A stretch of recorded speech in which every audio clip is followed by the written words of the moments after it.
So here is number one, the economic stop situation. And ask you to consider, what do you believe is the economic stop situation? And how might this be relevant to the inquiry in the way we framed it?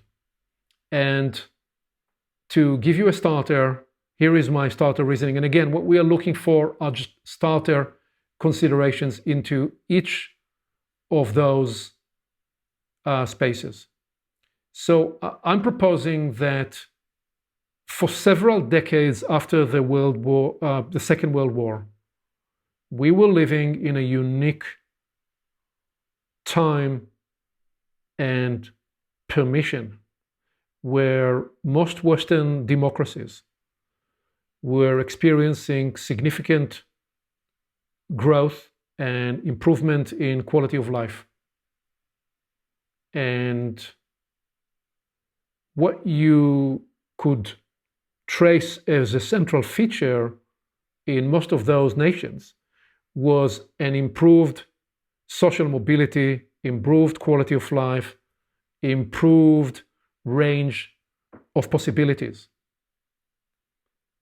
In the last several decades, the last 2, 3, 4 decades, it depends where you take it. Some will take it to the beginning of the 70s, some will take it earlier, some will take it to the 80s. It depends how you choose to tell the story. But in the last 3 decades or so, even though it was still quite hidden in the decade of the 90s, because of the extraordinary bull market that was unleashed globally, because of the computing revolution, and because of the second wave of the computing revolution with the internet, and because largely women came into the workforce, which was a transition from the 70s and the 80s or the early 80s. But what you certainly saw in the last 2 decades, and I propose actually maybe 3 or 4 decades, is decreasing social mobility. And the system that worked for the many stopped working for the majority. And instead of that, what was actually created was an increased separation between the haves and the have-nots. And this was coupled with what became increasingly more pronounced in the 80s and into the 90s, which was the financialization of the economy, by which we mean that the financial sector became much larger than it was traditionally supposed to be. And certain reasons as to why, but that what that created was a class of people, the new billionaires, the new financial billionaires, and the new technology billionaires, who very quickly came to very large sums of money without the traditionals of the old money, traditions that was more money transferred in families, and they truly bought into the Ayn Randish fantasy, the Ayn Rand fantasy and myth, the objectivist fantasy that they on their own produced that tremendous wealth, and refused to recognize what you will find with very wealthy families throughout from the Middle Ages all the way to the early 20th century, because there is a direct line all the way from the Medici family through other rich families in Europe in the Middle Ages, well, not Middle Ages, but in those certainly later 13, 14, through the 16th centuries, all the way to the Rockefellers of the modern age. The common denominator for all these people, they always believed that they had a responsibility for society at large, and they understood that their tremendous wealth only meant something to the degree that there was a functional society or always improving functional society where the majority of people get a chance to have their situation improved. And so they continually invested back in society, either in museums, in hospitals, in libraries, and so on. And we do have in this time the Bill and Melinda Gates and others, but we have a whole class of billionaires, and this is not me talking about against billionaires. It's great that we have an operating system that allows for people to develop extraordinary wealth. The problem is, and this is I'm presenting as the first stop situation, something in the operating system, the global economic operating system, stopped working, because the majority of the growth over the last 3 decades went to the 1% of the 1% of the 1%, and the majority of the population saw a decreasing quality of life and decreasing social mobility. And what we saw in the last few years with the rise of Trump and Brexit are just simply symptoms, partially symptoms of that sentiment and that feeling and that experience. The last thing I'll say here is the Nobel Prize, I forget of what year, that was offered to Muhammad Yunus. The Peace Nobel Prize was offered partly because of the way he designed the Grameen Bank and brought poor women into the economy in India and Bangladesh, I believe, and other countries as well. But his vision was that there will be a point in the future where there will actually be poverty museums. The children will go to the museum to see what poverty was like. That is a vision that articulates that stop situation was absorbed, was solved. I'll pause here and see if any thoughts you'd want to offer on this first major stop situation. Yeah, I'd like to say something at this point, and it's that it is a very big challenge actually to deal with these issues. And you had a front seat. You had a front seat to this in Greece, because Greece experienced the hard edge of this. When was that? About a decade? The 09, 08, 09, 2010? Yes. And you were at the time operating in the banking sector? Exactly. So you had a front seat to this drama. Yes, quite dramatic times actually. People coming to take all their money from the bank, and they couldn't take their money, and we'd have rows and rows of people. Anyway, it was quite dramatic, and we're still not over it. Now we have also the incoming financial crisis because of the corona lockdown, many things. But I want to say that it is something that I don't accept in me, that in the age that we live, there are people dying from hunger. And I think it's one of the United Nations and UNESCO's aim to, one of their primary aim is to eliminate hunger.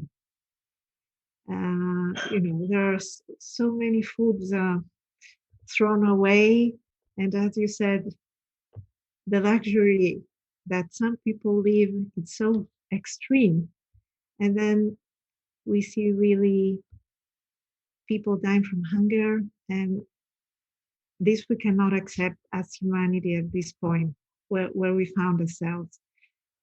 Another thing is that the operating system, they are not, they find themselves in dead end at this time, including the stock market, the bonds market, globalization causing a lot of problems. It's really fragile. The whole system financially is very fragile. So I think we must sit down really and also discuss these issues and find new solutions, because also the resources that we have from the planet are also going. They're finishing. Yeah. So it's not like we can continue on the same path.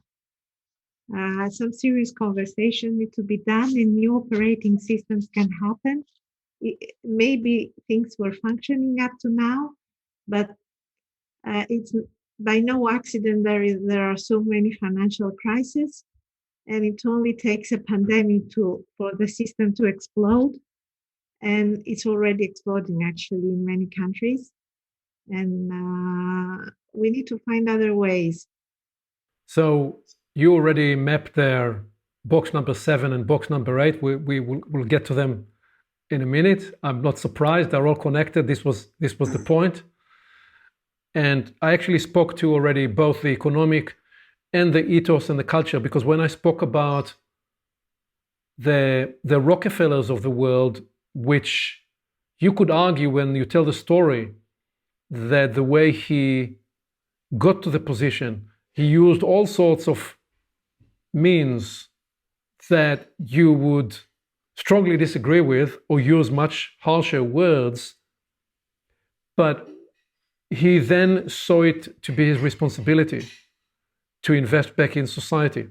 You now have many, many rich people, that billionaires, that believe that they can isolate themselves and there is no relationship between their tremendous wealth to, as you said, Kyriaki, the many that are still potentially dying from hunger. So something in this equation makes no sense, culturally and ethically. I then added, and again, we could stay here long, but the idea is to go through it rather swiftly to simply develop an overview. I then put in one box 3 words, each of which deserve a box of itself. The political stop situation, the policy stop situation, and the governance stop situation, each one of which is an issue by itself. And I would simply offer that one way to think about politics was that politics was designed to be the sublimation of the tribal warlords type arrangement that our ancestors lived by, where you got up in the morning and you wondered, who will you be murdered by today, or who should you murder first so you are not destroyed in the process? And the whole premise of politics in the first place, and the invitation for it as an honorable, chivalrous pursuit on behalf of the betterment of your brothers and sisters, humans, that the idea there was to actually transcend the animal kingdom type behavior that governed humanity for many, many centuries. But what we're actually seeing that politics, together, I'll actually bring the next box, politics together with media and the social media and the way that landscape evolved over the last 2 decades, more, but primarily with the advent of social media over the last decade and more, created now a system where the incentives for collaborative management in politics completely evaporated. So from an operating system, an operating paradigm in politics where one side looked to find people on the other side with whom they could collaborate for the benefit of people, you now have a system where one side needs to destroy the other side as the vehicle with which they can reach for more power next time with their base and the more extreme end of their base. and you have a complete breakdown of the political system in many countries in the West, both because of their inability to address the economic issue, but because of those perverse incentives. You also have that coupled with the breakdown in the capacity to initiate true policies, long-term policies, because everything now plays to the short-term cycle. You no longer have people that see the noble cause in public office, or you have very few of them, but the people in power largely demonstrate the disease of short-termism because they need to demonstrate that they should be elected in the next quick cycle. And because of that, governance is completely broken down. And what you have is a system that plays out to the two extreme ends of the political system. And by the way, I'm not making false equivalence. They have different problems, but they completely hijacked the middle. There is no longer an operating majority in the middle, or there is, but it's the quiet one, the one that is not expressed, not in the US, not in major Western countries, in Europe and so on. And so what we've seen is a total breakdown of we use this term, the operating system that enabled those countries to thrive, and such that nobody is really seriously approaching, for example, tax policies, education policies, healthcare policies, with the discipline, with the interest, with the long-term readiness to embrace the complexity of those issues. And we have now more the case of the blind leading the blind, because the horrendous experience of the political arena attracts more and more people that are prepared to tolerate the extraordinary pain that's associated with public office. And it's almost by definition that there have to be people that something in them is a little bit not quite right, to such that they will be prepared to tolerate that level of pain. I'm not saying everybody, but many need to have such humongously huge egos to be able to run for office, to be able to withstand that pain.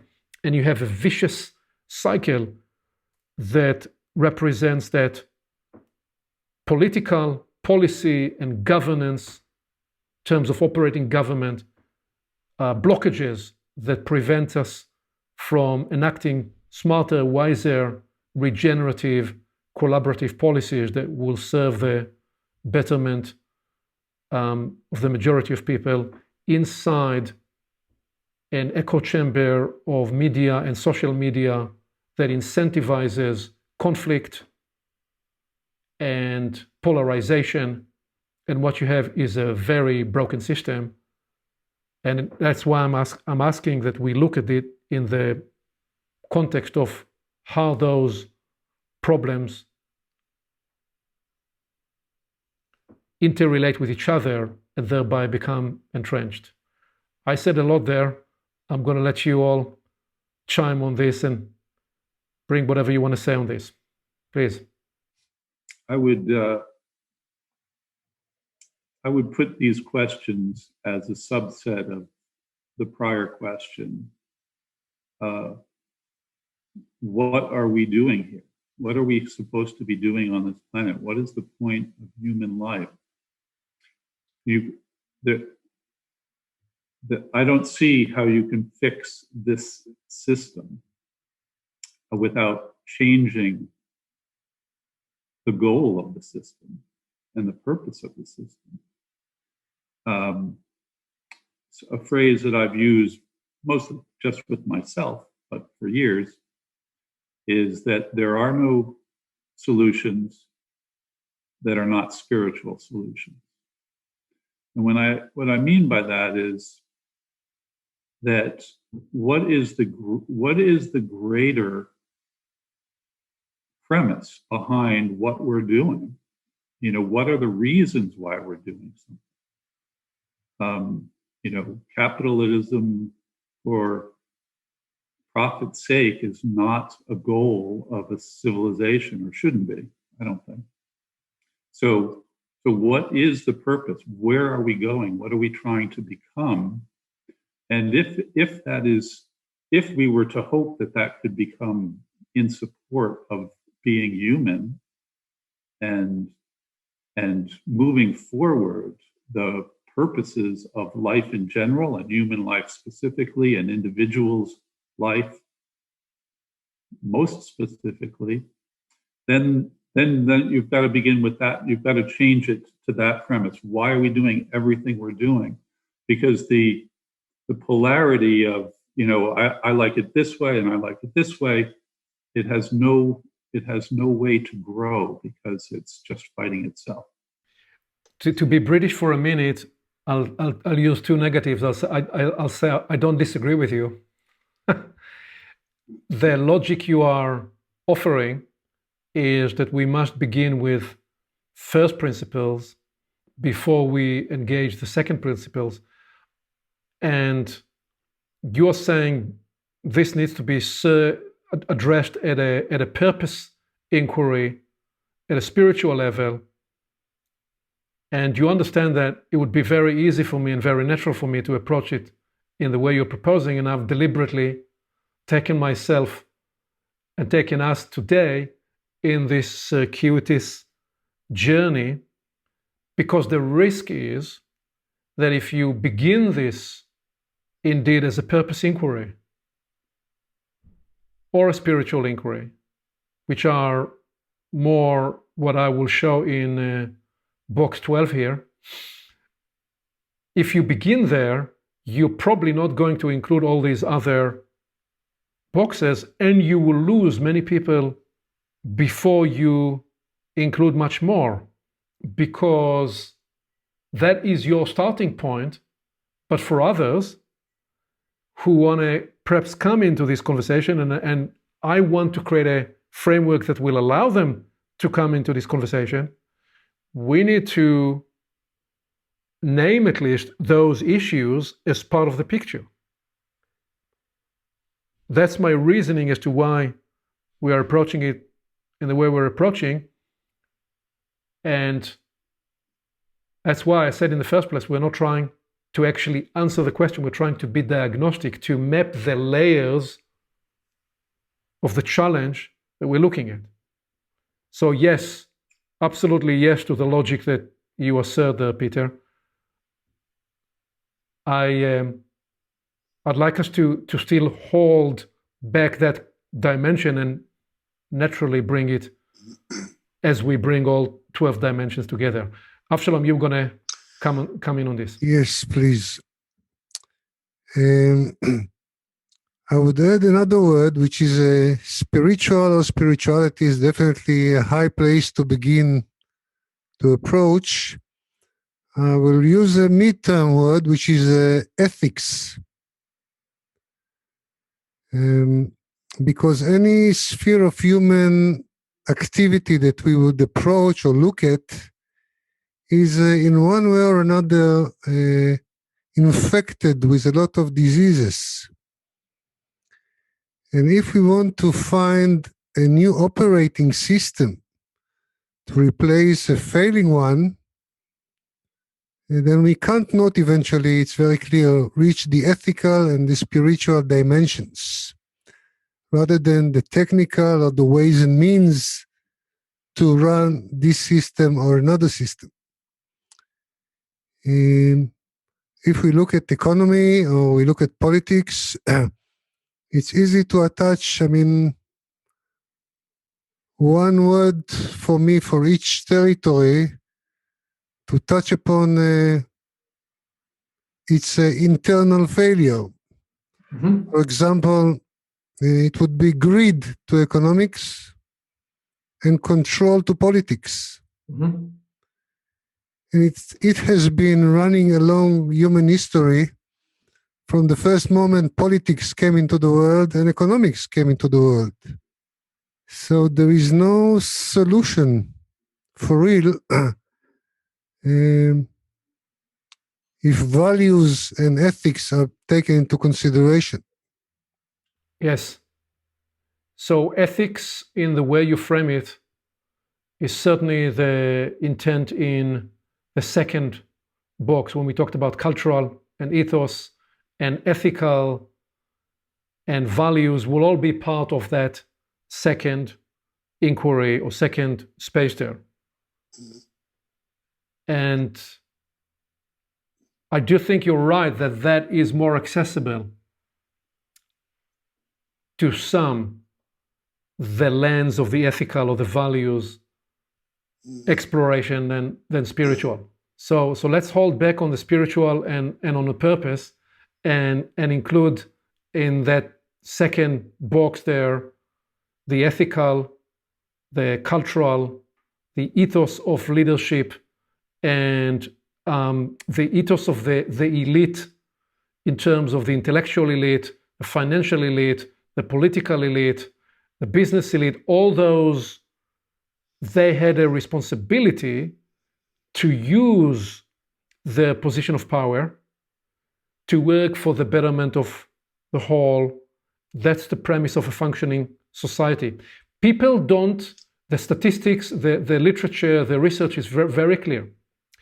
People don't covet very much and are not resentful that there are people who are doing better than they are financially or in every other sense. What they want is they want to know that they have a chance to have a go and that they can improve their conditions. If they can improve their conditions and you improved your condition better than their improvement of conditions, they don't covet that very much. They are not as resentful. But when people feel disempowered and that nothing in the system works for them and they cannot get ahead, when that is their experience, they feel the system is rigged.